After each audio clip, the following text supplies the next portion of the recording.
Hello, it's your boy Reckless Ray Dinero, and we're back again. It is going to be Thursday, January 26th when you're seeing this. And I'm hoping everybody's had a good week. I'm hoping that this finds you in a better space than you were the day prior and the week prior. Today's topic is going to be, is it time to fire your bank?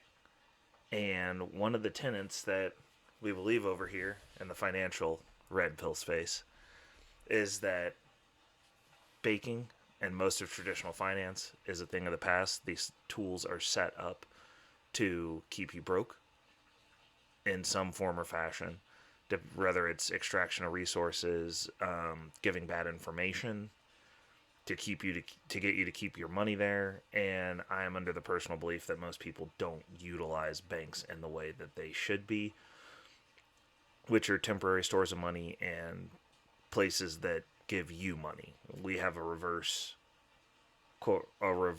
relationship with banks. Like, we shouldn't be just sitting our money in banks. That's what they told us. That is not how money works. Money flows. So basically, if your bank's not giving you money, they need to be gone, the way of all flesh.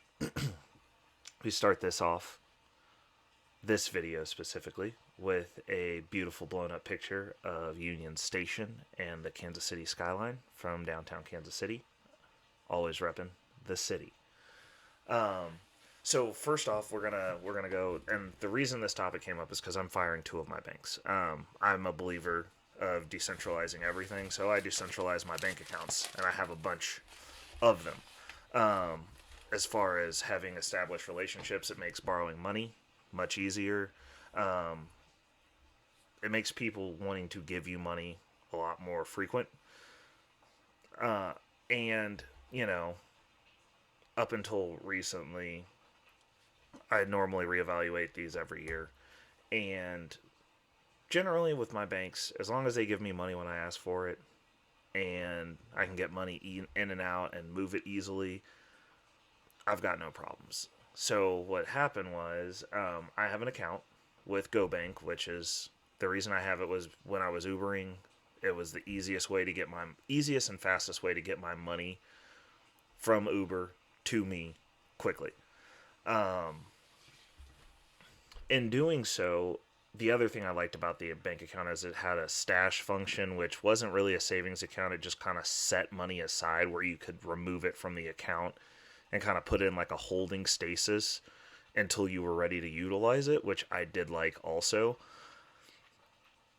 But the main thing that I liked was I could link it up to three banking establishments that were outside of their platform, and I could just shoot money over. Well, fast forward to now, I've had this account for probably, I'd say 4, maybe 5 years. And they're removing their partnership with Uber, and therefore also the random thing for a bank account, because like, this is what I would consider a throwaway account. It's like a burner bank account. Like, they're not a good bank. They're not a full bank. They're not a bank. They don't have physical locations. You don't go to Go Banks. Like, it's a freaking cash card. But for them being a cash card, they took away the ability to just send money to other banks. And I was just like, well, I had my direct deposit set up there. That was my main landing pad, for where all my money came from my salary, from my job. And it was convenient, and it just became very inconvenient because now I'm having, A, I can only pull out $500 at a time a day from the ATM. B, I get dinged with a fee that's not getting rebated over there because even though they're a cash account, it's a cash card. It's not a good one. They don't refund your ATM fees. So it's costing me like anywhere between $3 and $9 basically to get money moved now, because also I have to go do this manually. Like, I can't do it through the computer.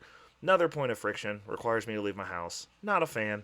We're trying to live in the future, and this is very archaic what is going on here. So they're getting fired.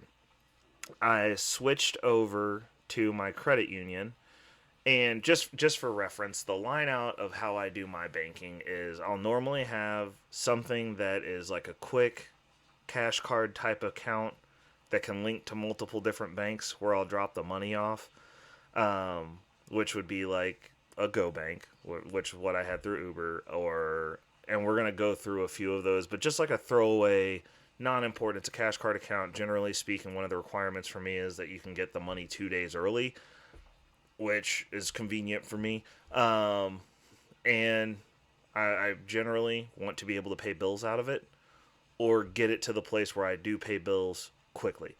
Um, but anyways, they took that ability away. So I'm like in the process of emptying out that account. I'm getting ready to call them and close it. I'm also getting ready to call and close my Ally Bank account. Reason being for that account, and that account's been languishing for probably, this is 2 years and counting of I should have called and just closed this account out so that it was gone. But the gist of it is I use the Zelly, or whatever the hell, however you call it, their traditional finance. Like you can send it through the bank app and you can send it to anyone in your contacts. That function, I'd received money this way many a times. Like since I had that account, and I've had that account for 4 or 5 years. Good standing account, never overdrawn, never bounced any checks out of it. And I sent $100 to my friend one time, and it completely locks up my account. And then they never fixed it. And like I would call them like once every quarter at first, and they'd be like, "Oh yeah, we got to look into that." And then it became like once a year. And then after I called them a couple of times, I just stopped using the account. So like the account has nothing in it, and it's just sitting there. But like I'm so frustrated with it. I'm like, if my bank causes me any kind of friction with moving my money or tries to get involved in how I'm dealing with my money, they are fired. Like I am not here to be babysat. Like I'm a grown man. Um, I have plenty of money flowing through these accounts. Like when they're the primary account, they see those deposit hits. I just don't like keeping money in the bank, and I don't have to. There's nothing legally that says I need to keep my money with them. Nor is there anything legally that says they get to tell me how to utilize my money. So generally speaking, once they step into that realm, I fire them. So I've got those two accounts that I have to close. But today we're talking about should you be firing your bank? And so under the mindset of these and these establishments are here to serve us. The bank works for you. They are supposed to be a convenience for you. If they are not a convenience for you, then you should look at replacing them. And I know a lot of people stick around, myself included, because of convenience. But convenience costs you money. And me personally, I really don't think that you need beyond a cash card account to do too much of anything unless you're looking to set up a private banking relationship, which I am. So I have to keep a bank. So the strategically, the way that I do my banking is I'll have the cash card account, which is like the little throwaway, not important, a credit union account because you need to have access to cheap money, and that's pretty much the best access to cheap money most people will have. And then for the way that we're moving forward with the future financial strategy, a account with a bank that you are holding with intent of creating a private banking relationship with. So that's 3 separate accounts. And I keep them, but like one of them I guess you could swap out if you want to be basic, the cash card account and then the account from an established bank that you're trying to establish a private banking relationship with. You could just have those two. Me personally, I always like a credit union account. Like I grew up, the way that I grew up, I always had ties to some sort of credit union and see the benefits of having access to those funds when needed. Like it's always a good extra thing to have in your pocket. And actually having a long-standing account with these establishments helps with that also. Because generally speaking, most of the time, if you go to a buy here, pay here, or you get financed at any dealership, you're getting money from a credit union. Like they love giving people money. Generally speaking, your better deals are going to come from the credit union. The thing that I will say is if you are going to buy a car, especially if you're going to buy a car, go in with your own financing in hand. Do not use their finance department because they will jack your credit up for no reason, and then you will not get the best rate. And then you will not, the one time I allowed a car dealership to do that because I do finance vehicles. I prefer to have the bulk of my cash free. I understand a lot of people advocate carrying no debt. I look at the percentages because I am making percentages. So if it's under 10%, most likely I'm going to finance that because I'm better suited holding that money than paying for it and having a car that's just depreciating to just say that I don't have a car payment because I'm covering the car payment plus the interest. Just one of those things. But the last time that I went in, I let the car dealership, it was a larger car dealership. I haven't run into this problem at a smaller car dealership because I've either shown up with financing or their finance department was like the same guy selling you the car. So he didn't want to do all this extra work and submit it to a bunch of people. They generally have one person that they work with. And if you have good credit, it really doesn't matter who they go through. The thing that the larger car dealerships will do is they will submit your information to a pool of financiers, and then your credit just gets repeatedly dinged a bunch of times having it be in that pool. And then you don't know what the rates that were given were. So generally speaking, what will happen is they will give you the one that gets you within whatever your price that you were willing to pay, depending on how you negotiated, but the one that they get paid the most off of. So you just took a bunch of dings and you don't know that you got the best rate because they're not going to necessarily give you the best rate. They're going to give you the best one based on what they're getting paid for going through that specific person. And it wasn't a good experience. I didn't like the finance guy that did it. I didn't like the finance manager. I mean, they say that used car dealers are scumbags or the salesmen are scumbags. I'll tell you what, the salesman was great. The finance department, that's where the scumbags were. Every time. It's always the finance department. Like I've yet to work with a dealership where I went in and I was like, yeah, this guy's got my back. Like he's on my team. They're never on your team. They're on their own team, and you're a piece of the puzzle for them to get their paycheck. It's really, really annoying, and I really hate it. It's one of the reasons that I stretch my car. Like I'll drive my cars till the wheels fall off because I don't like going in there because I don't like the finance department. So we're going to dive in. We're going to do the basics first, which is your cash card account because per the future financial strategy, obviously this is my future financial strategy. So I'm trying to be a little bit ahead of the game. My priority is having a cash card. So the first one is the one that I primarily use now, which is my Cash App. I really like my Cash App. It's I use it a lot. I use it both. It has crypto in it. It has my cash in it. The only thing that it doesn't have the bill pay, but with the debit cards functionality, I normally pay all my bills with credit cards. So if I wanted to pay with cash, I could just add this card in as an option, and I could pay cash that way.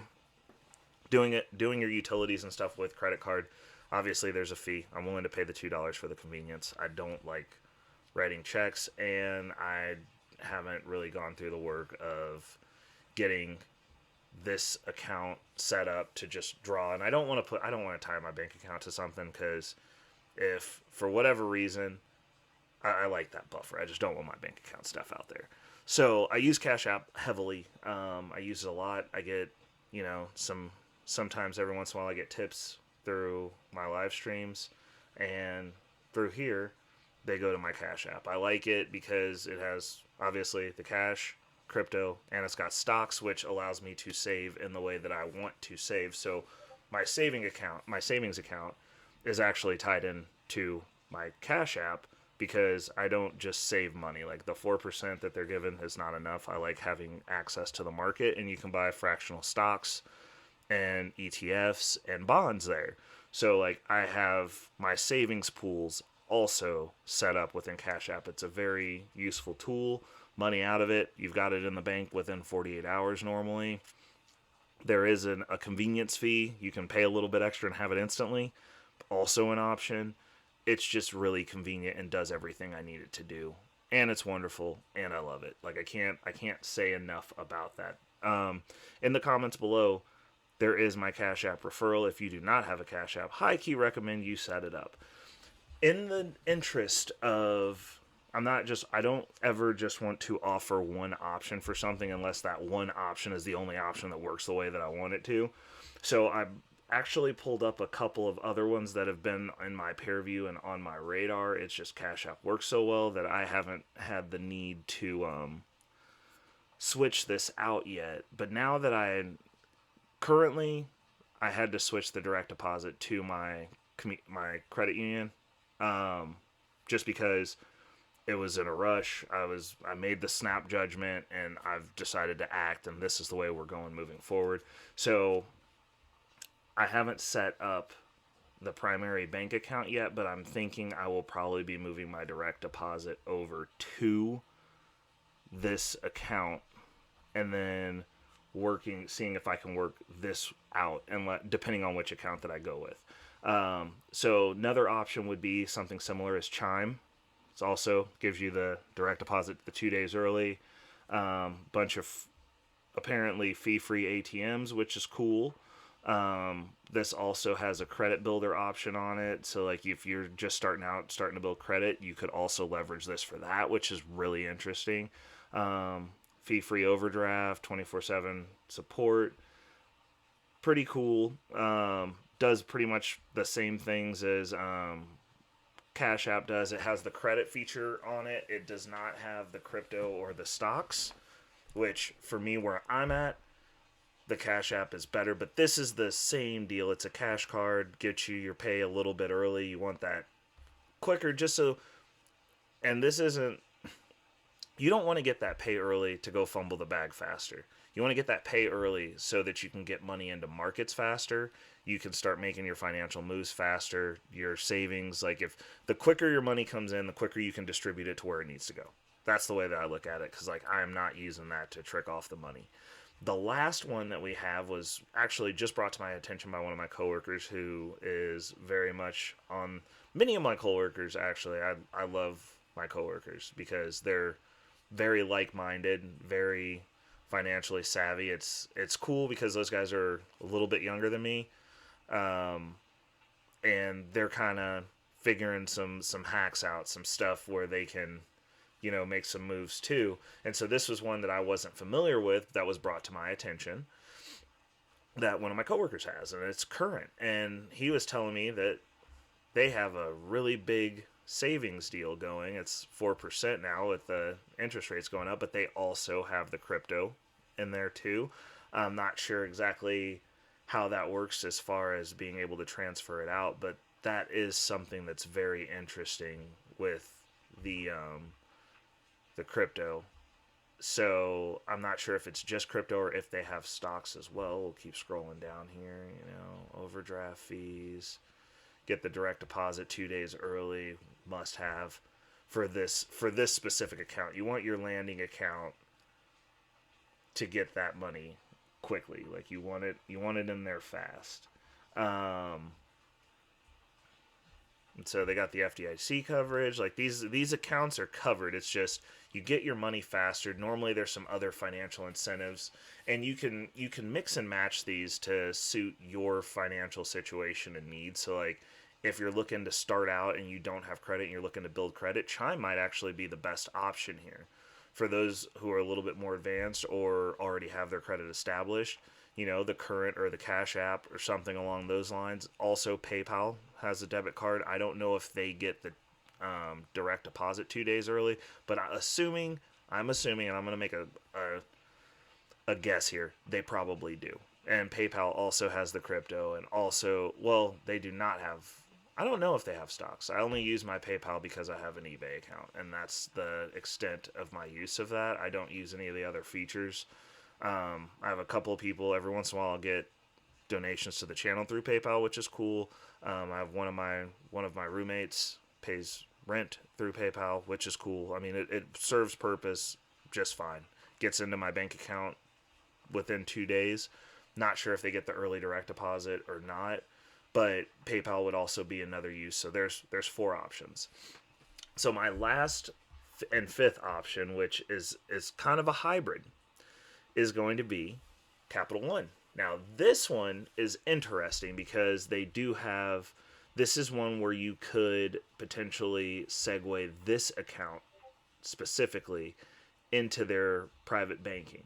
So they also, on this account, the 360 checking, have the 2-day early direct deposit, which is cool. You got the overdraft protection. They're a credit card company, so this could be they have like a lot of interesting pieces in here, where this could be like a more established. So like, in all honesty, like if you were just looking to do one account, it's just this doesn't have like a physical presence, but they, you know,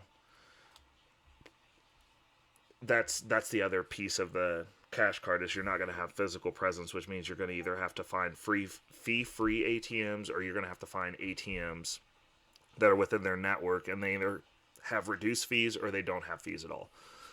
So, but this one, since it's with something that's a little bit more established, could be used as a singular, because you get the best of both worlds. Because Capital One is Capital One; they're huge.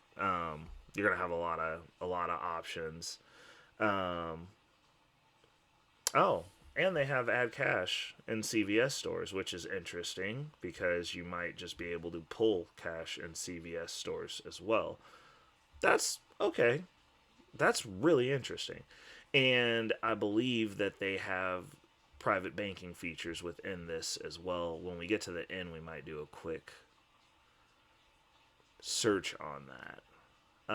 So this will be the last one for the get paid 2 days early. I don't consider this account a throwaway account, honestly, just because there's so much utility and it's a big financial structure where this is going to be more established than the cash apps or any of the other ones that we've gone through so far. So these next ones are going to be looking at as far as like your main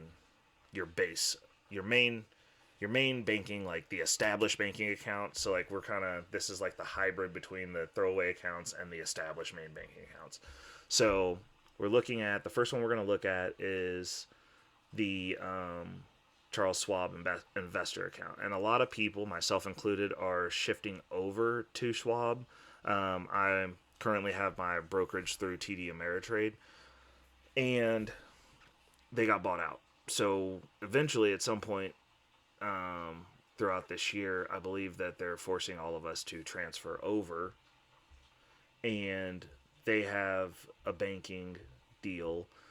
When you're looking at, and the reason I'm projecting this out is because like I'm looking at, well, if you're with this establishment to establish a private banking account, you're going to have to know how much you're going to need. So this is $500,000 to become a private client. So like your account would get upgraded once your assets grow into this level with them, which actually is one of the lower levels.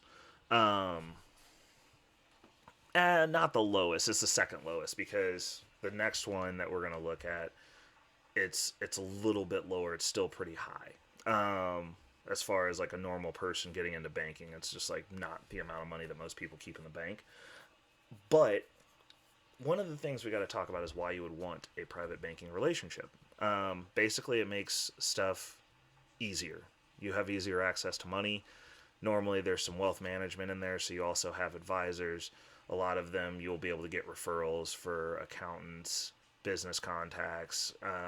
You'll know what's going on as far as what the wealthy people are doing in your area, because they'll also have those banking relationships. It also makes getting money a lot easier. You don't have to fill out all the paperwork to get mortgage or to get loans or any of those things. You just call a person and you deal with that person. You're not just another number. You become a human to them as far as they're concerned, because they know you're doing stuff and they know you have money, so they treat you as such. It's one of those things. And so as we're moving forward, this is the direction we're going for if we're going to be having these bank accounts. So that's Charles Schwab, and which makes sense since they are were obviously a brokerage slash wealth management first. Then they got into banking. The next one that we're going to look at is Chase, which is part of the evil empire, but they're a player. Um, and this one, it's saying 250,000 or more. I know that they have some introductory accounts where if you once you hit the $75,000 level of a combination of assets managed and the credit and a bank account, there's a different account for people who have that level of assets and flux on their ecosystem. That's like an introductory one. So this one technically would be the lowest. Actually, it's still the lowest here with 250,000 to get in the door. Um, Also, big network, wealth management stuff. Um, all of the usual things to get into the private banking world, and it's the same premise. It's the benefits are going to be the same across the board, with the exception of the last one. But that's Chase, and so we've gone through there. They've got some. This is to get their $2,000 bonus, which realistically isn't that much if you're moving $250,000. That's kind of some pocket change at that point, but at least you're getting something. The next one that we have is Goldman Sachs. So they have services, and it's pretty interesting. They have it's the same premise. I'm not sure on the Goldman Sachs one how much. Oh, 10 million and more in investable assets. So these are starting to get into some you are rich, rich, stinky rich, and investable assets. So this is upper echelon. Maybe you're moving into this later, which obviously for me, I'm not moving into this right now. But like the Chase, the Schwab, or even the Capital One, like you're getting started. So like as I'm building my wealth, then you're just building your wealth in that one place until you reach the level to move to the next place, and then you move. This last one was pretty interesting because like I didn't realize that they had this as a thing.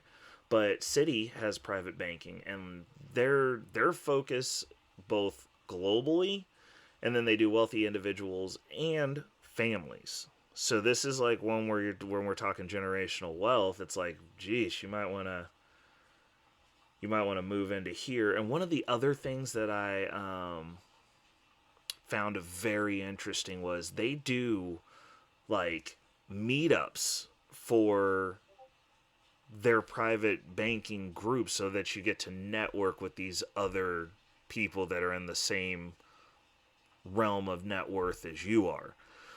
But this one, it's I think the requirements on it are extremely high up. But because it's a global focus, it's not, oh, you're banking and you want to be a private banker down the street. You're trying to bump shoulders and figure out what's going on. This is like you own stuff all over the world. You've got a few places that you're hitting, and you're not just in America.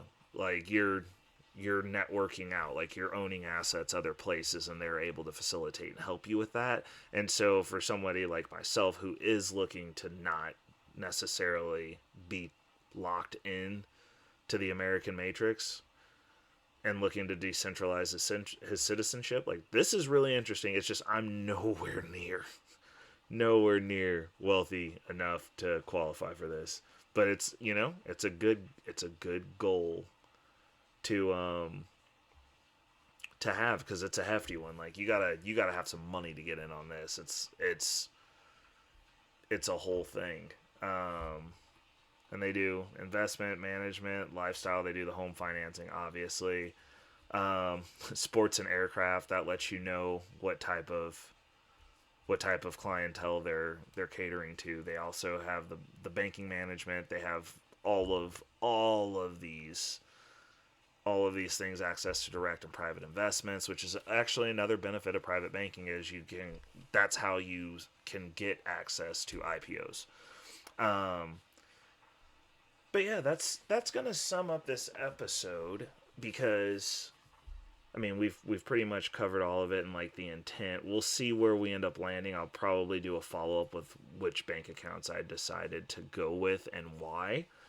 Um, as far as replacing that bank account and like trimming it down. I just have like a lot of clutter and a lot of paperwork coming in every month from these accounts that I'm not using, and I'm just not going to do that anymore. We're looking at streamlining and becoming more efficient. So in doing that, we're gonna start having to clean house on some of the fluff and clutter, because like there's really no point in having accounts that money never touches that have $0 in them. So we gotta do a little housekeeping, but I also need to replace that Go Bank account that I just closed. I got to figure out the most efficient way to do that and figure out where I'm sending this money. But that's going to be it for this week. Hope you guys enjoyed. Obviously, ways to support the channel, like, subscribe, share. For those of you who have questions, comments, down in the comments, always welcome. I do check and answer those. The other way is you can reach me via email at recklessraydenaro@gmail.com, which is also down in the comments. And I will, if you don't want those answered on the next show, because like I'm also going to start putting a Q&A on these shows. So like if somebody emails me a question, it might come up in the next show. Most likely will, as, hey, like this was an interesting question. I don't divulge personal information, but like if you're just wanting to shoot an email and then you're a subscriber and you want to catch the answer on the next episode, it will most likely show up there, as long as I'm not getting inundated with questions. But that aside, I will reply to those emails as well. Obviously, there'll be referral links and stuff down in the comments, and ways to support the channel. Any monetary support that I get to this channel is reinvested in this channel. So it just makes the studio better content, allows me to free up maybe some time to do some different types of content, all of that stuff. So definitely love the feedback. Those of you who are commenting, it's party lime. You know, Natasha always dropping a comment. Thank you. And we're going into Bag Fumble Friday. Hopefully, we are not fumbling bags. We're going to be making some moves to make this year better than last year. Also, this evening, I will have a time posted over on I Seen Your Little Podcast channel. We will be doing a live that will be very similar to this. It'll be on topic. I'm trying to align this episode with the evening live stream. So if you want to come up and talk about it, it's a live open panel where we're having the discussion. The panel topic is going to be what's in your wallet and why it matters. So we're gonna have an actual live conversation where we dive into this, and the first hour and a half, 2 hours will be dedicated to the topic. After that, it kind of goes where it goes. It's an open format, so whoever's up there, whatever they want to talk about, whatever the people in the chat want to talk about, we just go on it. And you know, if people are quiet, then we're just reacting to shorts on YouTube, just giving commentary. Hopefully, if you guys have time, you should tap in and see me there. I will have posts about it on my channel. I will have posts about it on all my socials. And yeah, so hopefully you guys are having a great week. And if you're not having a great week, it's Thursday. Start having a great week now, because it's almost Friday and the weekend. Don't go into the weekend fumbling the bag. Until next week, it's your boy, Reckless Ray Dinero, and we are out.